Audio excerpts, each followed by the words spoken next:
Hi hello ನಮಸ್ತೆ. Welcome back to Varudini fashion creations. ನೀವಿಲ್ಲಿ ನೋಡ್ತಾ ಇರೋದು ಡ್ರೆಸ್ ಮೆಟೀರಿಯಲ್. ಇದು ಡ್ರೆಸ್ ಮೆಟೀರಿಯಲ್, ಟಾಪ್ ಮೆಟೀರಿಯಲಿಂದ ನಾನು ಟಾಪ್ ಸ್ಟಿಚ್ ಮಾಡಿದ್ದೀನಿ. ಪ್ಯಾಂಟ್ ಮೆಟೀರಿಯಲ್ನ ನಾವು ಟಾಪ್ ಆಗಿ ಯಾವ ರೀತಿ ಕನ್ವರ್ಟ್ ಮಾಡೋದು ಅಂತ ನೋಡೋಣ.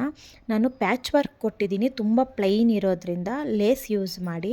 ಈ ಲೇಸ್ನ ನಾನು ಬುಟ್ಟಗಳ ಥರ ಕೊಡೋಣ ಅಂತ ಸಣ್ಣ ಸಣ್ಣ ಪೀಸಸ್ ಆಗಿ ಕಟ್ ಮಾಡಿಕೊಂಡು ಅದನ್ನು ಇನ್ನು ಫೈನಾಗಿ ಕಟ್ ಮಾಡಿಕೊಂಡು ಬುಟ್ಟ ಶೇಪಲ್ಲಿ ಅದನ್ನು ಅರೇಂಜ್ ಮಾಡೋಣ ಅಂತ ಅಂದ್ಕೊಂಡಿದ್ದೀನಿ. ಇವಾಗ ಈ ಥರ ಸಣ್ಣ ಸಣ್ಣದಾಗಿ ಕಟ್ ಮಾಡ್ಕೊಂಡಿರೋ ಬುಟ್ಟಾಸ್ನೆಲ್ಲ ಟಾಪಲ್ಲಿ ಅರೇಂಜ್ ಮಾಡೋಣ. ಟಾಪ್ಗೆ ನಾವು ಫಸ್ಟ್ ಮಾರ್ಕ್ ಮಾಡ್ಕೋಬೇಕು. ಎಲ್ಲಿ ನಮಗೆ ಬುಟ್ಟಾಸ್ ಬೇಕು ಅಂತ ಮಾರ್ಕ್ ಮಾಡಿ, ಆ ಮಾರ್ಕ್ ಮಾಡಿರೋ ಜಾಗದಲ್ಲಿ ನಾವು ಹಾಗೆ ಸ್ಟಿಚ್ ಮಾಡೋಕ್ಕೆ ಹೋದರೆ ಅದು ಅಲ್ಲಿ ಇಲ್ಲಿ ಕದಲೋ ಅಂಥ ಸಾಧ್ಯತೆ ಇರುತ್ತೆ, ಅಂದರೆ ಕರೆಕ್ಟಾಗಿ ಬರಲ್ಲ. ಹಾಗಾಗಿ ನಾನು ಏನು ಮಾಡಿದ್ದೀನಿ, ಫ್ಯಾಬ್ರಿಕ್ ಗ್ಲೂ ಉಪಯೋಗಿಸ್ಕೊಂಡು ಅದನ್ನು ಪೇಸ್ಟ್ ಮಾಡ್ಕೊಂಡಿದ್ದೀನಿ. ಪೇಸ್ಟ್ ಮಾಡಾದಮೇಲೆ ಸ್ಟಿಚ್ ಮಾಡ್ತೀನಿ. ಸ್ಟಿಚ್ ಮಾಡಿದಾಗ ಆವಾಗ ಅದು ಎಲ್ಲೂ ನಾವು ಎಲ್ಲೆಲ್ಲಿ ಇಟ್ಟಿರ್ತೀರಿ ಅಲ್ಲೇ ಇರುತ್ತೆ, ಆ ಕಡೆ ಈ ಕಡೆ ಹೋಗೋದಿಲ್ಲ.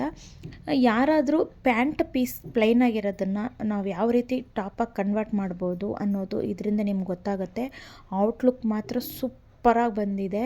ಕಸ್ಟಮರ್ ಕೂಡ ನೋಡಿ ಆಶ್ಚರ್ಯನೇ ಪಟ್ಬಿಟ್ರು, ಇದು ನಂದು ಪ್ಯಾಂಟೇನ, ಇದು ಈ ಥರ ಬಂದಿದೆ ಅಂತ. ತುಂಬ ಚೆನ್ನಾಗಿದೆ. ಅವ್ರ ರಿವ್ಯೂ ಕೂಡ ತುಂಬ ಚೆನ್ನಾಗಿ ಕೊಟ್ಟರು. ಇದನ್ನು ಯಾರಾದರೂ ಟ್ರೈ ಮಾಡಿಲ್ಲ ಅಂದರೆ ಟ್ರೈ ಮಾಡಲೇಬೇಕು ನೀವು.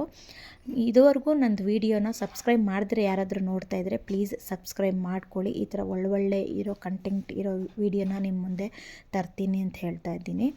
ಮತ್ತು ಈ ವಿಡಿಯೋ ಇಷ್ಟ ಆದರೆ ನಿಮಗೆ ಲೈಕ್ ಮಾಡಿ, ಶೇರ್ ಮಾಡಿ ಮತ್ತು ಸಬ್ಸ್ಕ್ರೈಬ್ ಮಾಡ್ಕೊಳ್ಳಿ ಅಂತ ಹೇಳ್ತಾ ಇದ್ದೀನಿ. ನಿಮ್ಗೆ ಯೂಸ್ ಆಗುತ್ತೆ ಇದು. ಯಾರೆಲ್ಲ ಈ ಥರ ಪ್ಲೈನ್ ಟಾಪ್ನ ಏನಾದರೂ ನಾವು ಬಾಟಮ್ನ ಪ್ಲೈನಾಗಿರೋ ಬಾಟಮ್ನ ನಾವು ಏನಾದರೂ ಒಂದು ಕ್ರಿಯೇಟಿವ್ ಆಗಿ ಯೂಸ್ ಮಾಡ್ಕೋಬೇಕಂದ್ರೆ ನೀವು ಇನ್ನೂ ಕ್ರಿಯೇಟಿವ್ ಆಗಿ ಕೂಡ ಯೂಸ್ ಮಾಡ್ಬೋದು. ನಿಮಗೂ ಯೂಸ್ ಆಗುತ್ತೆ. Thank you.